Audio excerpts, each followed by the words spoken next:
financially. See, I don't know if in 60 days, 45 or 60 days, if you're still going to have the same credit score, or if you spent all the money in your down payment. You had $200,000 for down payment, but you came to a convention and it cost you $150,000 at the Borgata. Or you bought a new car. So look, let's talk about that. I talk about it in my credit class. Who was in my credit class this morning? All right, I'm going to see who knows this. What did I say about spending money in credit? Tell your customers, until you get into that house, you are in credit prison. Do not spend a dime without checking with the loan officer to make sure that we don't blow up your deal or you blow up your deal. Because if you go ahead and spend money, you don't want it? Sure. You earned it. Thanks. You'll get it back. I will? Oh, we're going to gamble later? Okay, excellent. All right, so credit prison. They need to be put in credit prison. All right, so let's talk about loan to value here for a second. So here's the formula. It's loan divided by value. Now, where in a purchase transaction who determines the value of the property? Who said the appraiser over here? Who said the appraiser over here? Okay, hi. Over here you said appraiser too? I said buyer. Buyer? Okay, you said appraiser? Okay. Would you like to put $1 on your answer? You would. Let's see your dollar. Who's running out of dollars? Me? You did. It's all gone. I can do another 25 questions. Then I got to take the bus home. All right. That is an incorrect answer. Pass it over. All right. Good. Okay. So, in a purchase transaction, it is not the appraiser. I will tell you, first of all, how many of you took the 75-hour course? Everyone, right? Some of you took the 40-hour course, right? How many people have opened up their books since you graduated?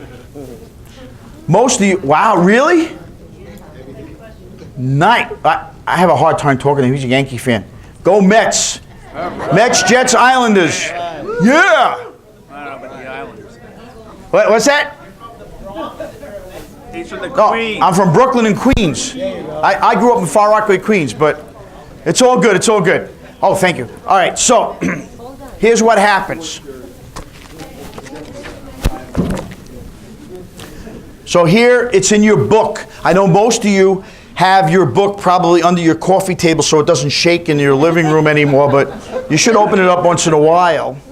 Here's the deal. I'll tell you, somebody was on the right track saying the buyer. Oh, really? You want to finish your answer? Okay. Right, because who determines? You start with an appraisal, but the end of the day, the value will be either the appraisal or the contract price, which is the lowest. So, you will end up... All right, hold on a second now. Now she's going deeper in there. Did she say appraisal and she stopped there? I don't want my dollar, I'm just saying... So you're modifying it. She's at the roulette table. Oh, I meant to put my money on 17. No, it doesn't work like that. So why are you modifying your answer? Did somebody help you? No. That's what I know it. I really know it because I do it like... I know you do. I know you're very smart on all this stuff. You really are. You've been in a couple classes, but that's why I picked on you. Because I know you know more and I know you'll understand it.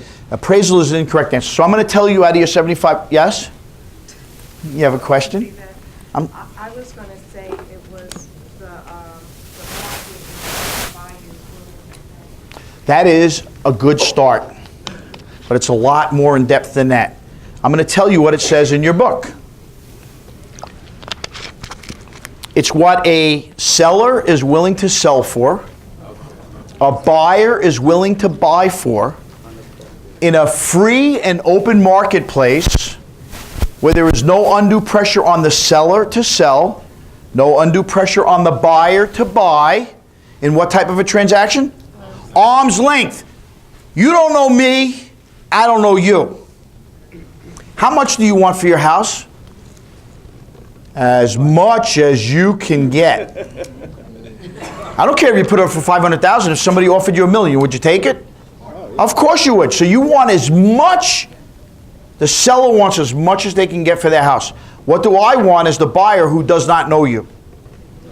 I want to pay the least amount I can for the house. That's a true arm's length transaction. So if you're selling your house for $800,000, and it's really worth $800,000 in the marketplace, right? I come along and I offer $750,000, and you don't have to sell your house and I don't have to buy it, and we go back and forth and we agree on $775,000. What is that called? A meeting of the minds. Who said that?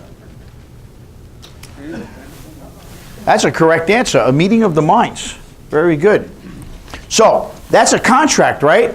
Now, so let's say the appraiser appraises for, nice job. Let's say the appraiser appraises for $800,000. Is that going on the roulette table? Is that what it is?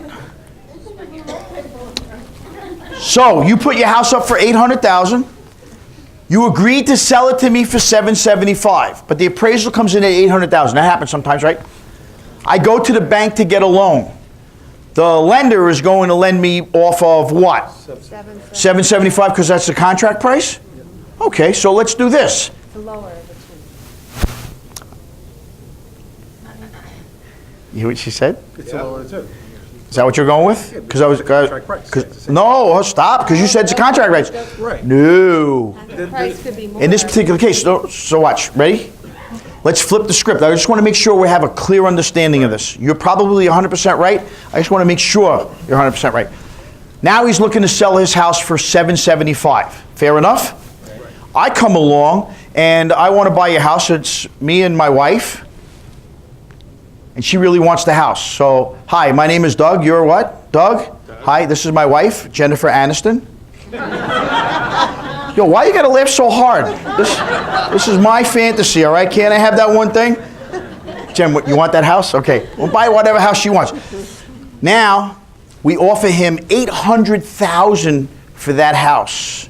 It was only for sale for $775,000, and that's what it's worth. Now it appraises for $775,000, but the contract price is $800,000. Now the bank is going to lend me off of the $775,000. Why? It's the low number is It's the lesser of the appraised value or purchase price in a purchase contract. So it doesn't matter what the appraisal, and we're going to use the lesser of because that lowers our risk. But what is the appraiser's job in the appraisal of a home on a purchase?